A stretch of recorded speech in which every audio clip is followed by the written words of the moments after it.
Good morning, everyone. Welcome to Temple Buddhist Center's weekly Sunday meditation service. My name is Victor, and I am honored to be of service this morning.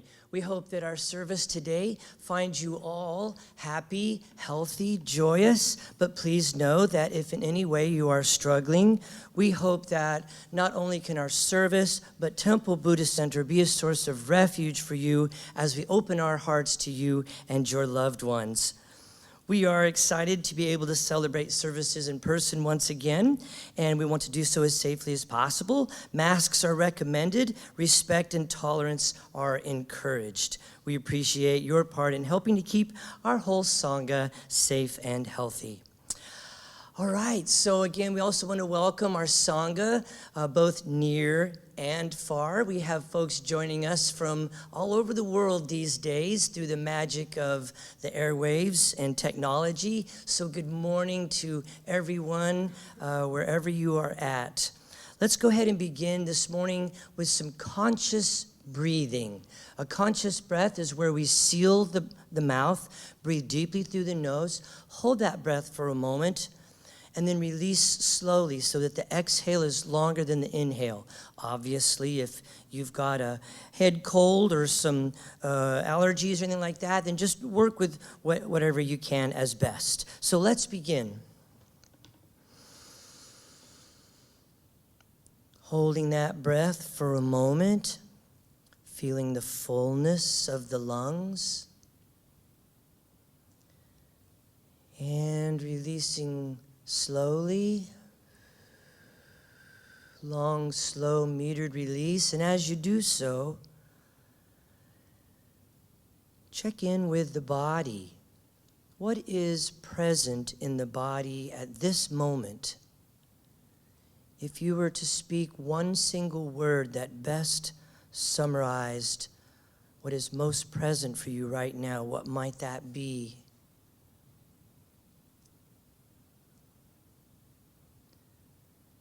And a second conscious breath together.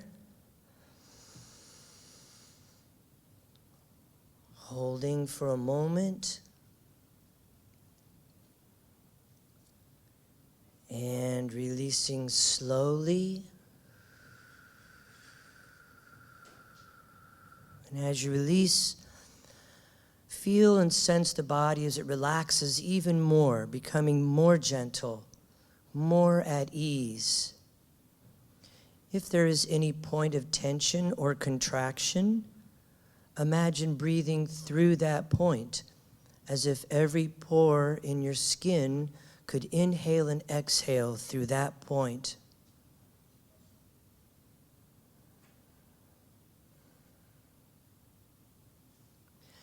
And a third conscious breath together.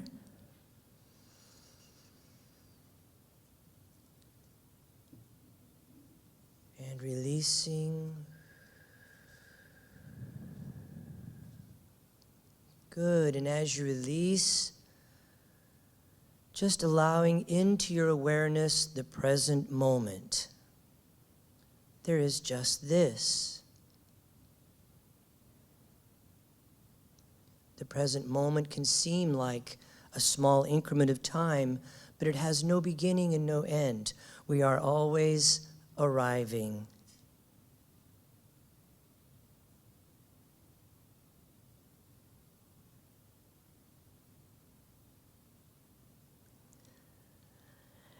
And here at Temple Buddhist Center, we like to begin our services with a little bit of chanting.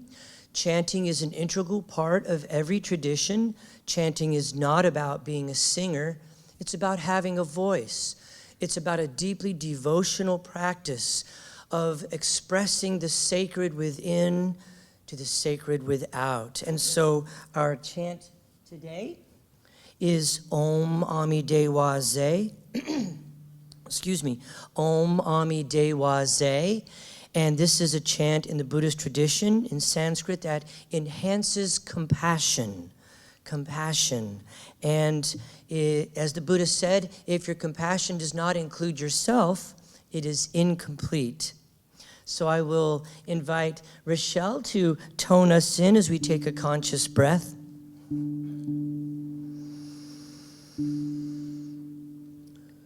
Together. Om Mami Dewa Ze.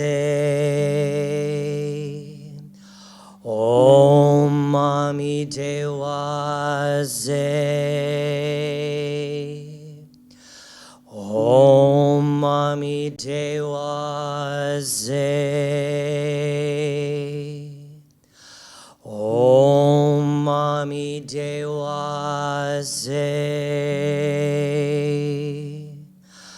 Om Mami Dewa Ze. Om Mami Dewa Ze. Om Mami Dewa Ze.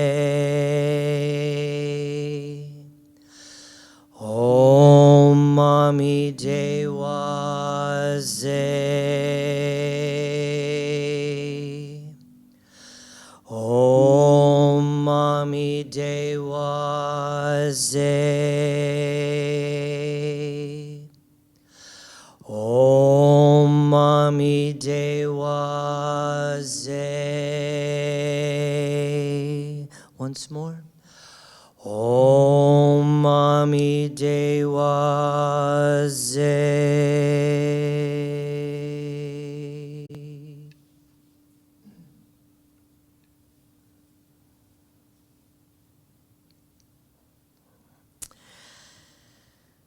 And so here at Temple Buddhist Center, we practice Western-style Buddhism.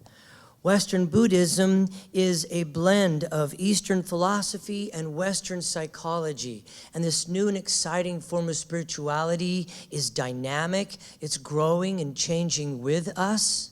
It is active, it is inclusive, and it focuses on core Buddhist insights, as well as mindfulness, meditation, and their practical applications in our daily lives.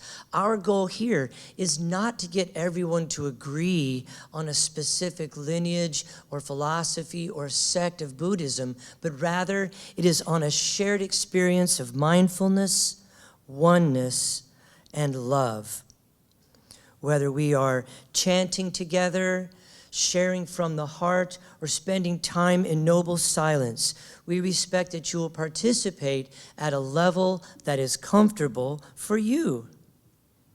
We take refuge in the three jewels and acknowledge these core values as expressions of the awakened mind: the Buddha, the Dharma, and the Sangha. We value awareness of our Buddha nature, as well as the Buddha nature of all beings, bringing a fresh new perspective to each and every precious moment. And the second jewel, the Dharma, the truth teachings that release us from fear and delusion and help us to realize the truth of who we are. And finally, our Sangha, spiritual community where we come together to practice the teachings and to help each other along every step of the path. And so let's take a moment to silence any cell phones or electronic devices as we prepare for a meditative environment. We're going to begin with the prayer of refuge. We'll recite this 3 times for the 3 jewels and then move into our time of meditation. So let's take a conscious breath together.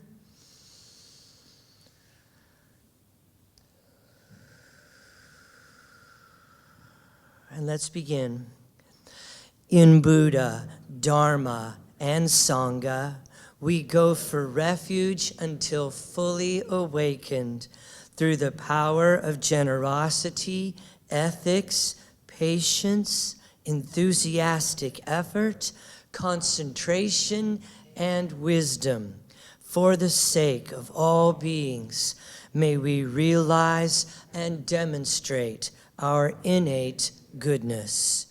In Buddha, Dharma, and Sangha, we go for refuge until fully awakened through the power of generosity, ethics, patience, enthusiastic effort, concentration, and wisdom. For the sake of all beings, may we realize and demonstrate our innate goodness. In Buddha, Dharma, and Sangha, we go for refuge until fully awakened. Through the power of generosity, ethics, patience, enthusiastic effort, concentration, and wisdom. For the sake of all beings, may we realize and demonstrate our innate goodness.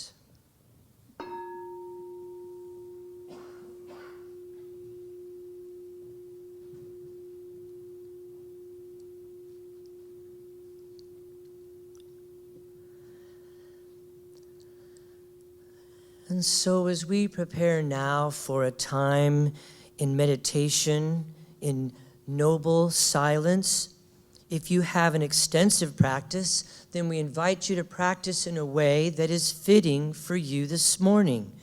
If you are new to meditation, then we're going to begin with this awakening of the bell, a dedication of intention, and then the awakening of the bell. And then our teacher today, Mr. Robert Brumet, will guide us in a brief guided meditation that's designed to assist you in moving more deeply into the stillness. We will spend approximately 10 to 12 minutes this morning in noble silence, connecting with each other in consciousness. Afterwards, Robert will lovingly and gently bring us out of meditation. We will sound the return bell, and it will be time for today's Dharma talk, or teaching. And just a reminder that there are cushions up front. There are also throat lozenges, tissues, and listening devices at the altar at the back of the meditation hall. So at any time, whatever you need to do to help make the form feel more comfortable, by all means, please do that. And so now our dedication of intention. Body, speech, and mind in perfect oneness. I send my heart along with the sound of the bell. May the hearers awaken from forgetfulness, transcend the path of anxiety and sorrow, and realize the true nature of who they are.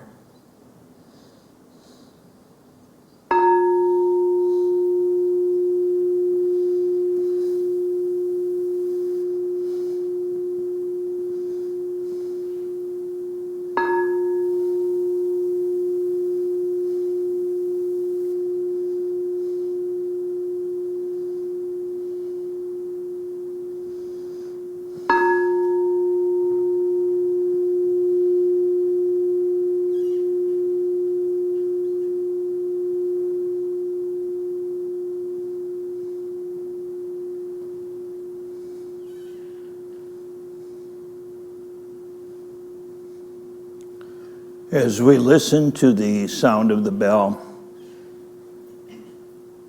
receding into the silence,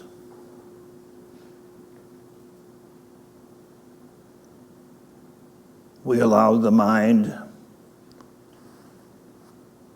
to also recede into the silence. Even if there's thinking, there's silence behind the thinking, between the thoughts. Feeling the silence in the body in the form of relaxation. And even if there's tension, feel behind that tension, the awareness relaxes. We live in the silence, but most of the time we do not hear it. So we take a few minutes to listen to that deep silence within the very cells of our bodies, within every thought, desire, feeling in the mind, like the waves from an ocean. It all rises and falls.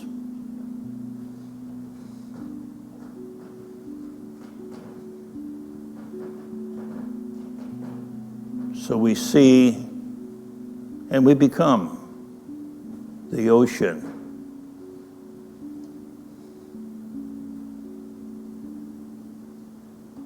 We feel the depths, that deep stillness beyond the surface of the noisy world, beyond the surface of the noisy mind.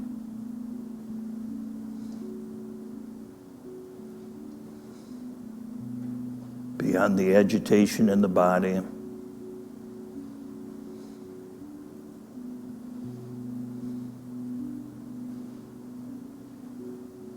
Going to that deep silence from which it all springs, from which it all emerges. And in that silence, we rest our mind, we rest our body, we rest our hearts.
And now, as we continue in the background of silence, I invite you to open your awareness to the sensations in your body,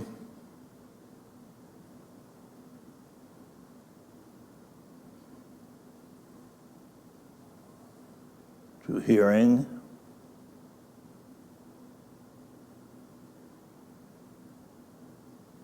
to the thoughts, the activities of the mind.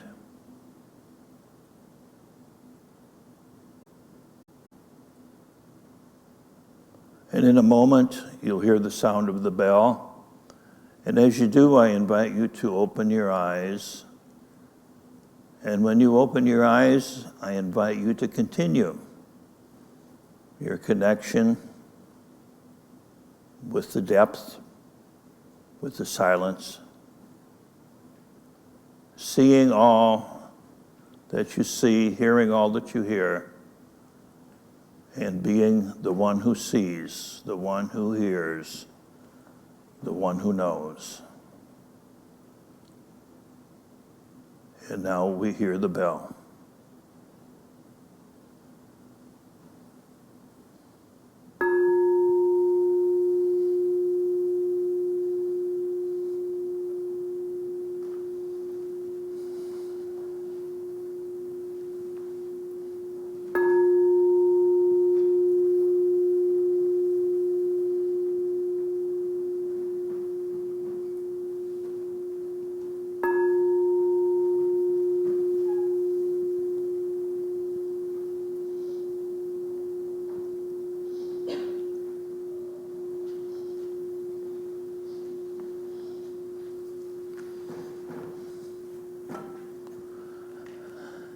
And as we shift from the meditation to the Dharma talk, there's a tendency to sort of shift gears in the mind. And I invite you to stay in that space of meditation and just hear what you hear with your entire being, if you can.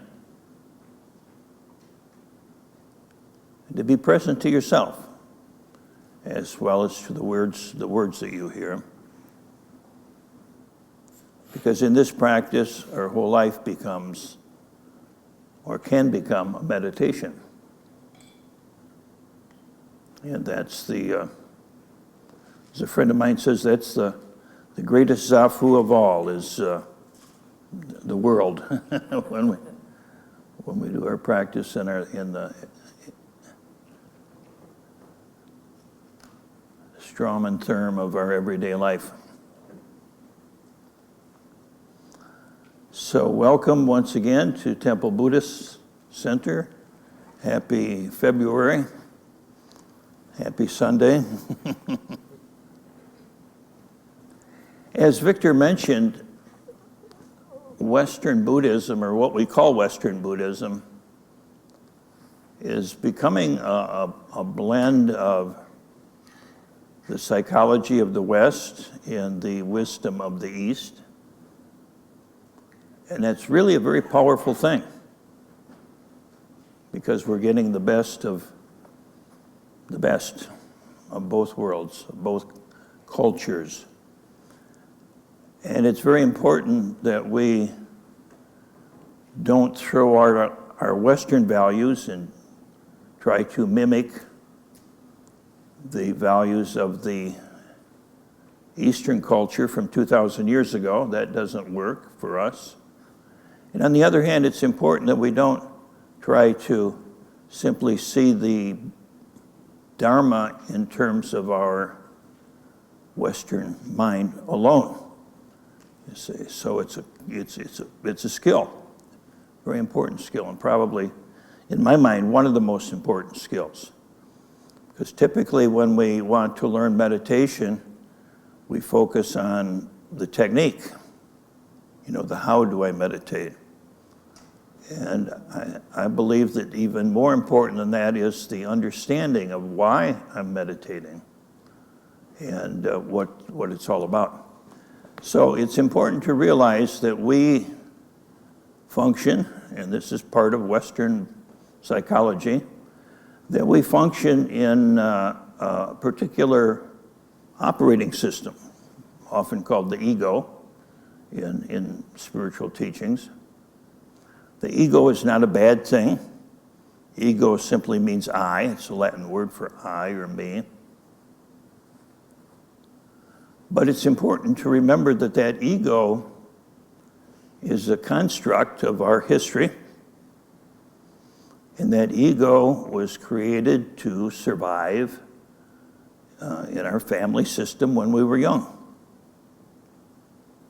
And so, rather than having instincts like many animals do, we develop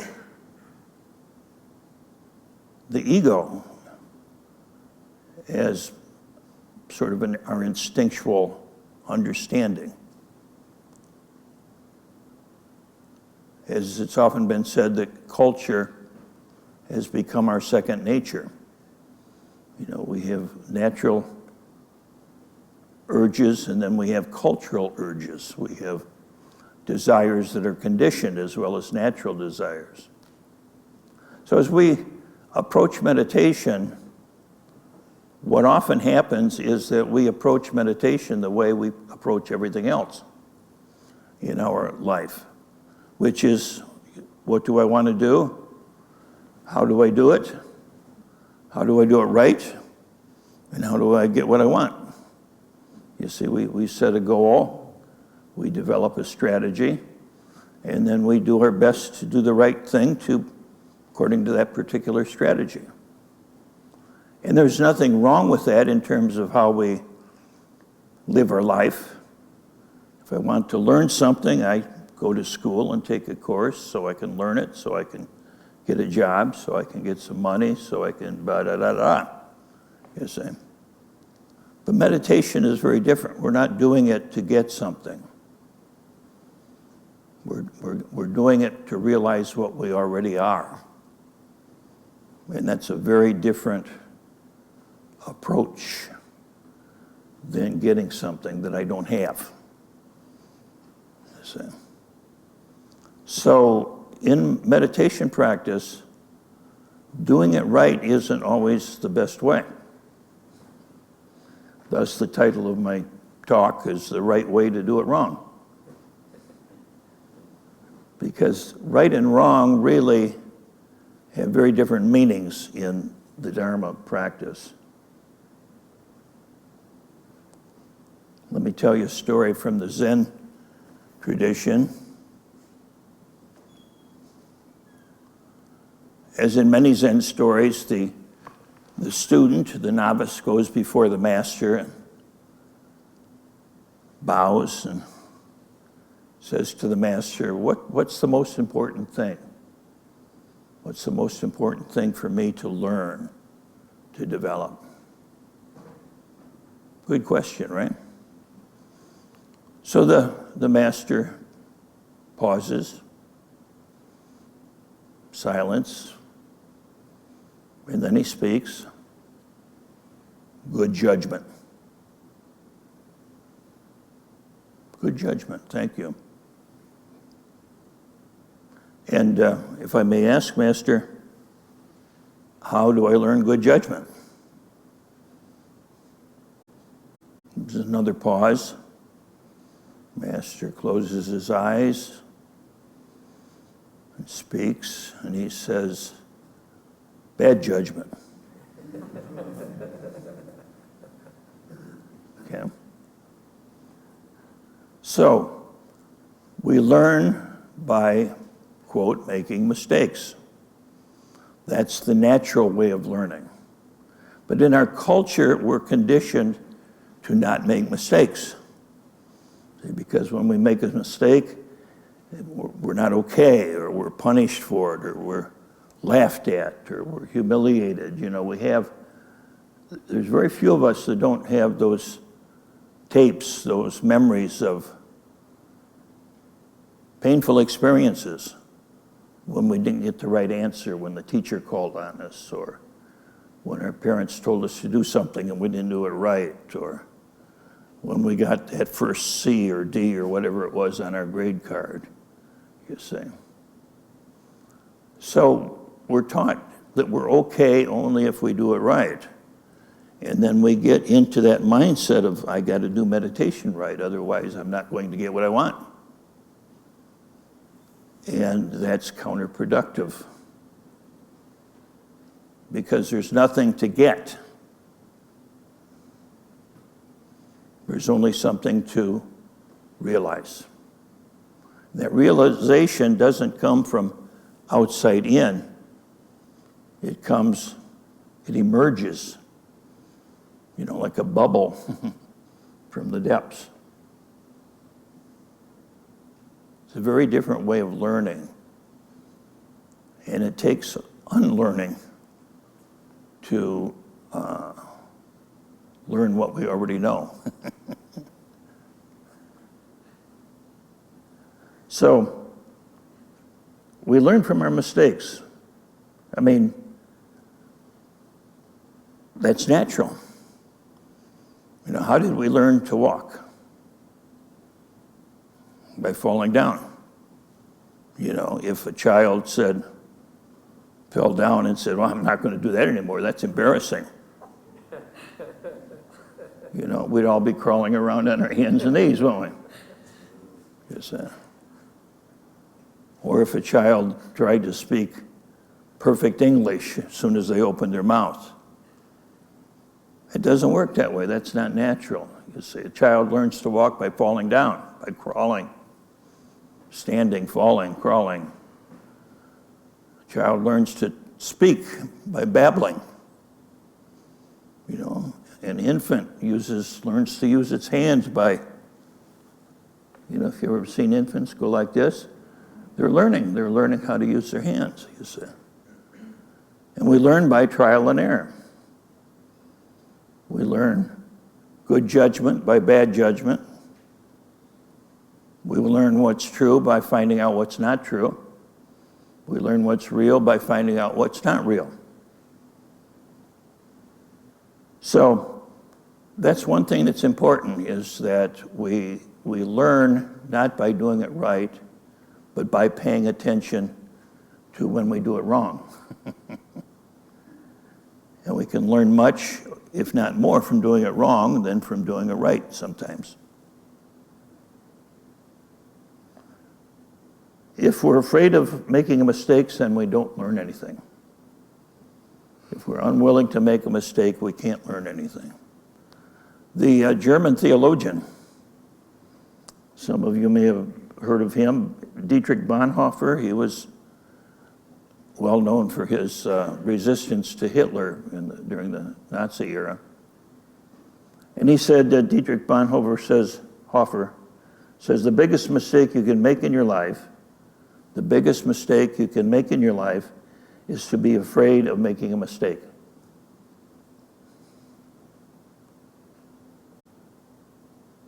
The ego, the conditioned self, thrives on being right.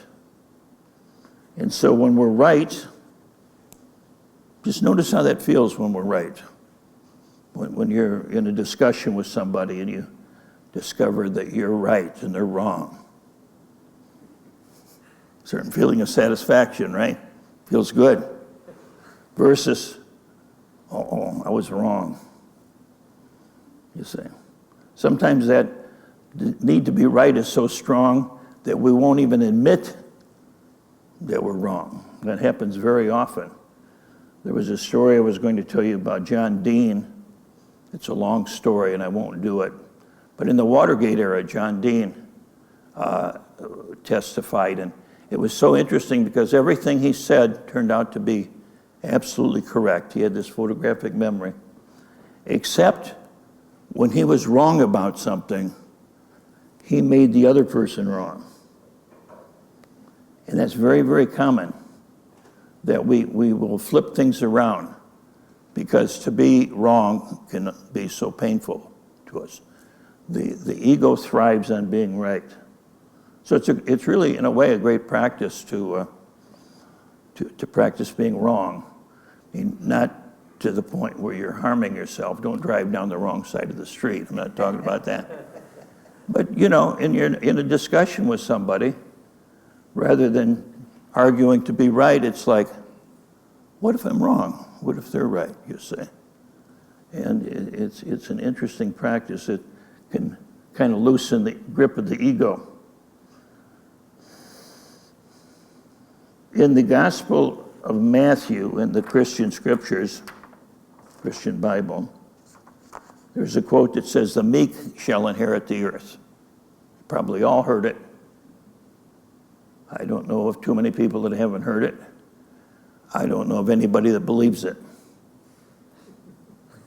The meek shall inherit the earth. How is that possible? I didn't believe it either, until I was in seminary and discovered that the English word meek was derived from a Greek word meaning teachable. The teachable shall inherit the earth. Whole different spin. The American philosopher Eric Hoffer says, "In times of great change, in times of rapid change, the learners will inherit the earth, while the learned find themselves beautifully equipped to deal with a world that no longer exists." You see. And if we look at those species, plant and animal species, that have survived the best, evolutionarily speaking, the ones that have survived the best are the ones that are the most adaptable. Not the smartest, not the strongest, but the most adaptable. So, Suzuki Roshi, who was a Zen master who more or less introduced Zen to the West back in the 50s. He started the Zen Center in San Francisco in the mid-50s. And he had this term he used called beginner's mind. I think some of you have heard of it. And he says that in the beginner's mind, there are infinite possibilities. In the expert's mind, there are very few. Beginner's mind is the mind of a child. Not naivete, not naively believing everything that we experience or hear, but being open, not filtering, not saying, well, I agree with this, I don't agree with that, he's right on this, he's wrong on that, this is the way it should be, that's the way it shouldn't be. You see, that's what usually the ego does. It filters. But taking it all in, bringing it into the heart, let the heart discern what's true and what's not true. Beginner's mind. This can go very deep. Years ago at the Menninger Clinic in Topeka, Kansas, there was some research done with some Zen monks. And these Zen monks were hooked up to various biofeedback type machinery. And some ordinary individuals, like you and me, laypersons, were also hooked up. And so they did a number of experiments watching how the blood pressure and the EGG and the whatever, you see, skin temperature and so forth, how that changed as various stimuli were given to them. And one of the things that happened was a fairly loud bell would ring, kind of at random times. Bell would ring and there'd be, a response in the system. And it showed that for the Westerners, the ordinary folk like us, that when they heard the bell the first time, these various responses would spike, which is pretty typical. But then when they heard the same bell the second time, the spike was a little bit less. And the third time it was even less. And pretty soon there was no response at all. Same stimulus, but no response. In fact, some of them reported they didn't even hear the bell after a while.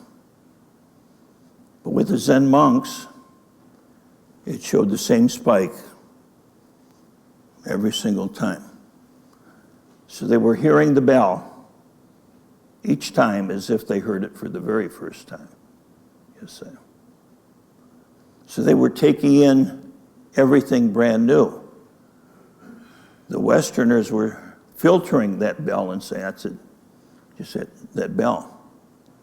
And pretty soon, what happens is we develop filters. We become blind to certain things. Out of repetition, we become blind to it.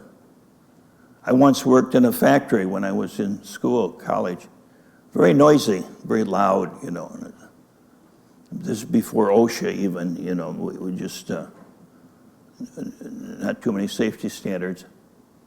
And the people I worked with said, oh, you'll get used to it. You won't even notice it after a while. Sure enough, I didn't even notice it after a while, you see. But what did that do to my ears? What did that do to my brain, you see? It's like we filter out so much.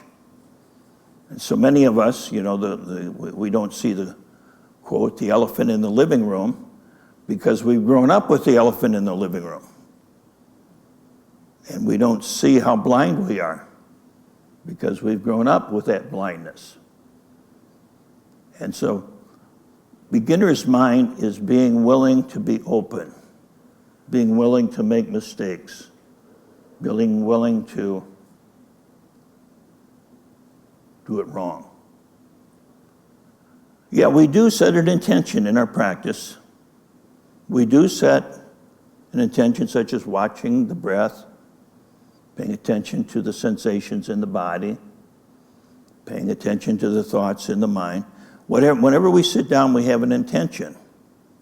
But that intention is not a goal, you see. To watch the breath is not setting a goal that I'm going to watch the breath 100% of the time. Because what happens is that doesn't work, we get frustrated, we quit. But rather, watching the breath is an intention. And then I notice when I'm on intention, I notice when I'm not on intention. I notice when I do it right, I notice when I do it wrong, and I simply return to the breath. There's no success, there's no failure, there's always learning. When there's no success, no failure, no right, no wrong, we're always learning. This is the intention. The intention is like the lighthouse to a ship. So the lighthouse is not the goal. We're not trying to get home to the lighthouse, but the lighthouse guides us home. And so the practice of watching the breath, watching the experiences in the body, watching the experiences of the mind, those are all like the lighthouse that guide us into the port, into the place that is home, that deeper self, beyond the technique itself, you see. So intentionality lights the lamp in the lighthouse. Our awareness steers the ship. Equanimity keeps it afloat. And so we keep our eye on the light and we pay attention one breath at a time, one thought at a time, one sensation at a time. So let's end by simply dedicating our practice to the welfare of all beings. And I thank you for sharing your practice with us.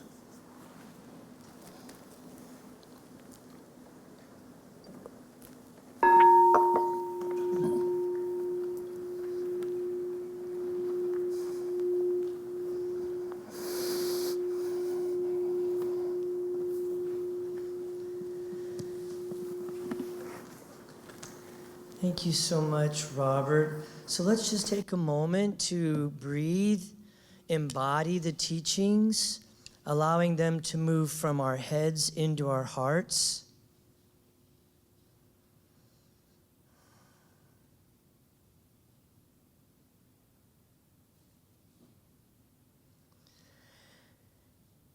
And if necessary, it is certainly acceptable to shift your posture if necessary, or take a conscious breath as we move into loving kindness practice or metta practice. So we'll begin with a conscious breath. And as you release, I invite you to bring to mind the image of you, a full body image of the form that has been given your name and that has accrued the many experiences over the years.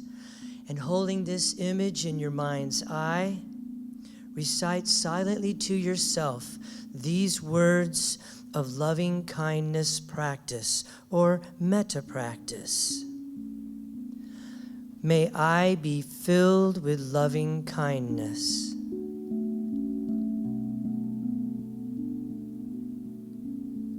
May I be safe from inner and outer dangers.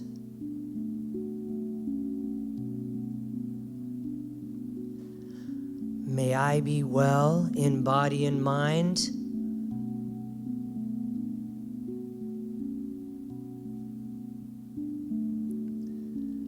And may I be at ease and happy.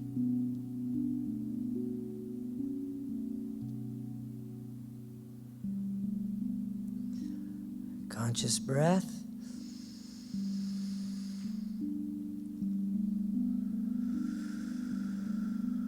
And as you release, I invite you now to bring to mind the image of a friend of yours. And holding this image of your friend in your mind's eye, let us open our hearts with metta practice. May you be filled with loving kindness.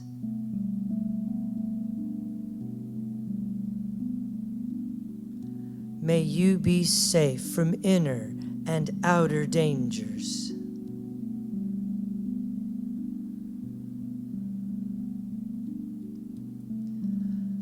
May you be well in body and mind.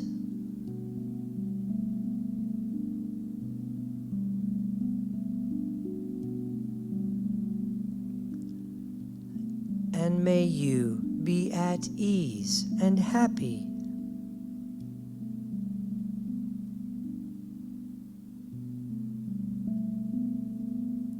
Conscious breath.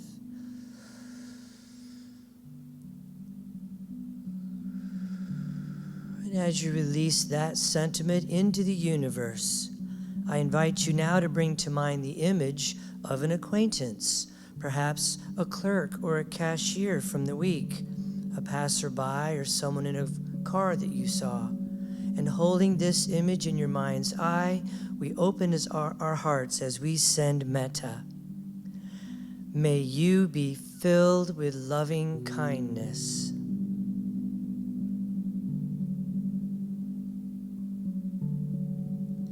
May you be safe from inner and outer dangers.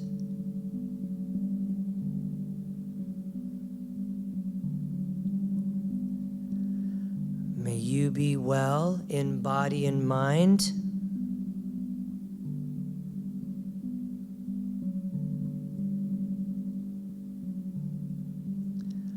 And may you be at ease and happy.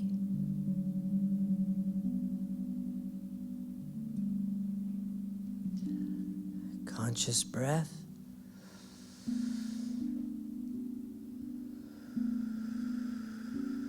And as you release that sentiment into the universe, I invite you now to bring to mind the image of a difficult person in your life, a challenging person, perhaps a boss or a coworker, classmate, a neighbor, or a political figure. And holding this image in your mind's eye, let us open our hearts as we send metta. May you be filled with loving kindness.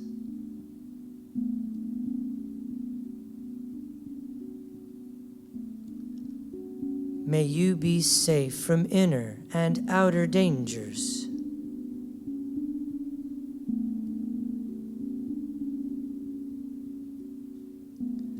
May you be well in body and mind.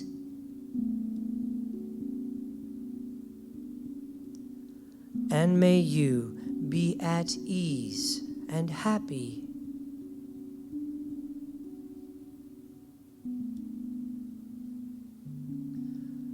Conscious breath.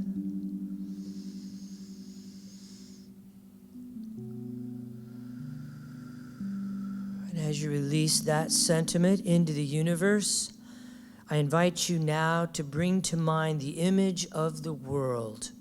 All the plants and the flowers and the trees, animals of the land, the sea, the sky, and all sentient beings. Holding this image in our mind's eye, let us send to us all metta. May we be filled with loving kindness.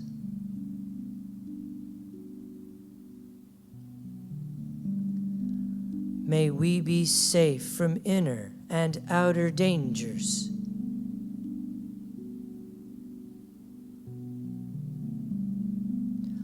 May we be well in body and mind.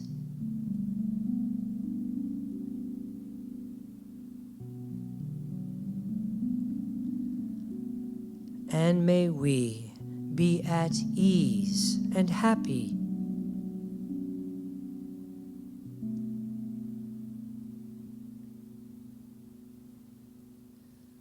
Conscious breath.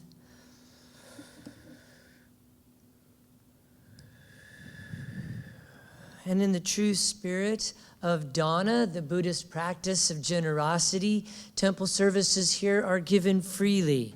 In the same way, if you choose to give, please give with a generous heart, which means not in return for anything you have received today, but rather so that those who may be seeking refuge may find it here, in this temple, with this sangha, with these teachers, and with these teachings. And we take a moment of gratitude for all of our ambassadors, those folks who have committed themselves to regular monthly electronic giving. It's not about the amount, but the regular monthly giving helps us to set a budget here at TBC. And if you would like to become an ambassador, you can simply stop by our website, templebuddhistcenter.com, and click on the Love Offering button. You can also text Unity Temple to 77977. Also, tremendous gratitude for all of our amazing volunteers who work tirelessly behind the scenes, helping us set up the services, take them down throughout the week with various online and offline activities. We are so indebted to all of our volunteers. Thank you so much. And I know a number of you have signed up for the volunteer sheet, and we're getting ready to establish a volunteer coordinator who's going to send out an email to everybody and let you know some other ways that you can help Temple Buddhist Center. And again, thank you so much for your heart of service, offering your time, talents, and treasures. Also, tremendous gratitude to Rochelle for your wonderful music and going to the garden and home show with me yesterday.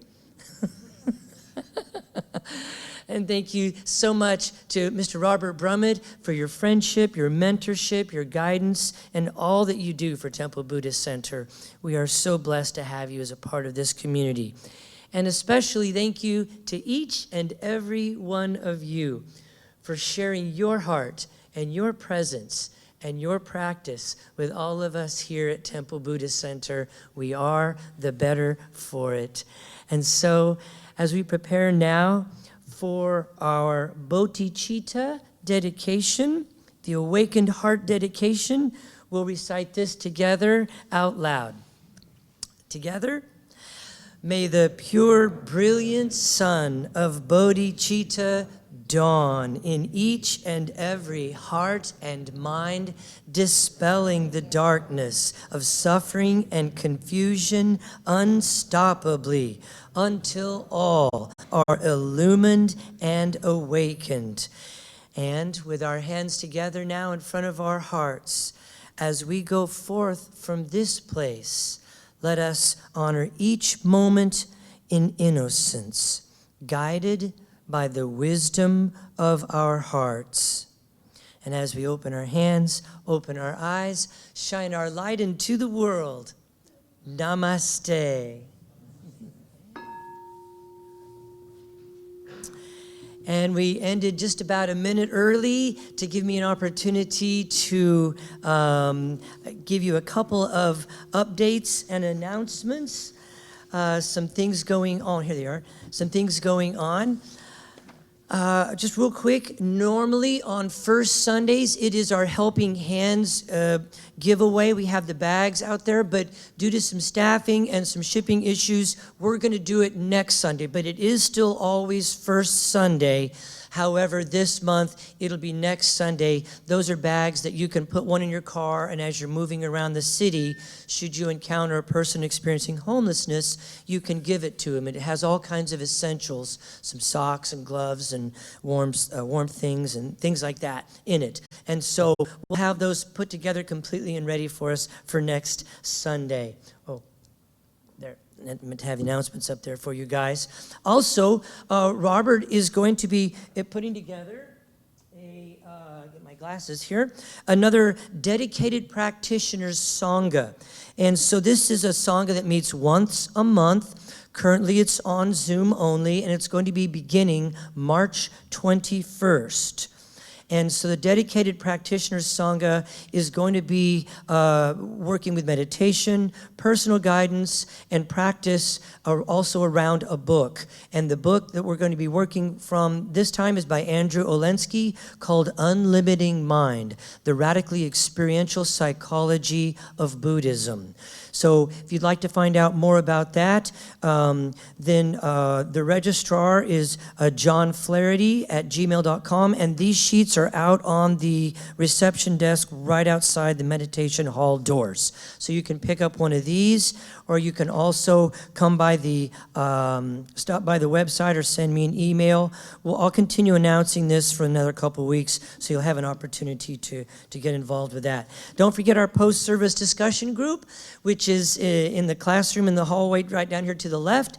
Oftentimes facilitated by Kyle. Thank you, Kyle. Kyle's here today, so I assume he'll be working with that group. An opportunity to talk about the Dharma talk today and how that applies to our lives. And also we've got a WESOC retreat coming up. The WESOC retreat, the title is Earth is My Witness. And that retreat is coming up May 18th, and it is also residential. You can also attend as a commuter or virtually. So this one's going to be like 3D. It's got 3 levels of attendance for the retreat. So we hope you can take advantage of that. Our recovery programs are always in full swing. Dave leads the Thursday evening at 7 p.m. Recovery Dharma, and Buddhism in 12-Step will be today at 12:30 upstairs. We have yoga every Wednesday evening, which is Y12SR, which is yoga for 12-step, at 4:45. And then also the second Sunday of each month is Meditation 101. Nicoya and I, hi Nicoya, and I forgot to announce Nicoya. Thank you, Nicoya, for everything that you do here for Temple Buddhist Center and your heart of sharing and service. So Nicoya and I lead a Meditation 101 each second Sunday, and it's an opportunity for people of all levels of practice to come talk about any bumps in the road, any difficulties they may be experiencing with their meditation practice, their mindfulness practice, whatever. So it's just a chance to work together on that as a group, and we meet in this room on those days. So let's see, Nicoya, have I forgotten anything? Our lending library just had a new infusion of some wonderful books that are waiting to check you out. So go over there and just kind of hang out by the library and see what happens. And someone was asking me the other day, it's like, okay, Victor, now that the season's over, how are you going to end your services? You can't say, go Chiefs, but I can say, peace and blessings as you go into your day, and thank you to the Kansas City Chiefs for an amazing season of incredible football and sportsmanship and camaraderie. So, gratitude. Thank you all.